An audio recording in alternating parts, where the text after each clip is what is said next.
What it does. How y'all doing today? Yes, I'm in a car. Do not worry, I am not homeless. I'm just busy today and I had to do this on the road. The story for today will be a continual conversation about King Saul trying to murder David. So King Saul was continually searching for David. And he wasn't searching for David like how your mom searches for you when she loses you in the gas station. He was searching for David like how you search for that cricket that's been creeping around your house. Because, as we know, the king wanted to kill David. Just like how you want to kill that cricket. So David kept on hiding in different places with all his men. And he moved from town to town.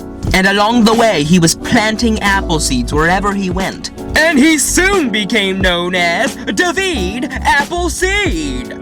Just kidding. David and his men were hiding in caves and in the woods. They were trying to live that John the Baptist lifestyle. But sadly, David was never safe from King Saul. One day, King Saul found where David was. There he go! Thrust on! Catch him and tickle him to death! I don't think that's what Saul said, but you never know. So the king and his army marched on towards David. Now when nighttime came, the king's soldiers set up camp. And after they set up camp, they all sat around the campfire and they told spooky stories to each other. Eek!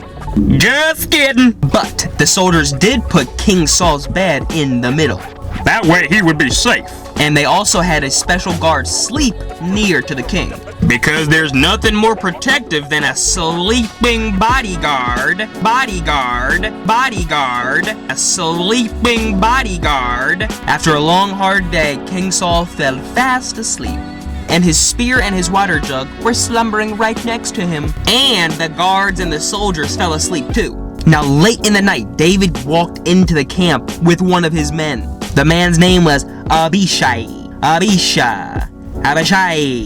Let's just call him Abe. Now when David and Abe came into the camp, they saw all of the king's soldiers sleeping. So they put all of their hands in warm water. That way they would pee themselves. Just kidding. They didn't do that. It's not a slumber party. David told Abe that he wanted to get closer to Saul. So the two men walked right up to Saul. And Abe said, I will kill the king. Then he will not hurt you anymore. David said, No! No! No! Saul is the king. We must not hurt the leader that God chose. What a gentleman! So what David and Abe did was they picked up King Saul's spear and they chopped off a little corner of Saul's cloak.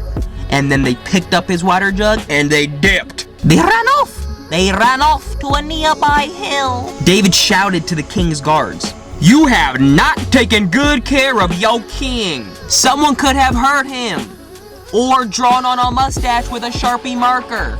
King Saul immediately woke up and heard David's voice. And he saw that his spear, his water jug, and little corner of his cloak were gone. And he knew David could have killed him. I am sorry I chased you, David, said King Saul. David said, I could have killed you today, but I will not hurt the king that God has chosen. Now may God keep me safe too. Saul said, May God bless you. You will do. Hey, I'm recording a Bible story here. Sorry.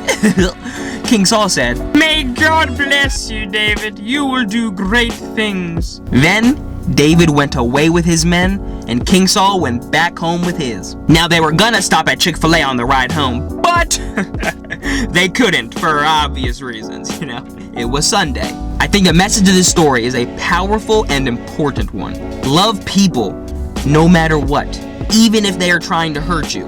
We have to change our mindsets from vengeance to forgiveness. David could have killed Saul, but David understood that Saul was chosen by God, so he could not hurt him.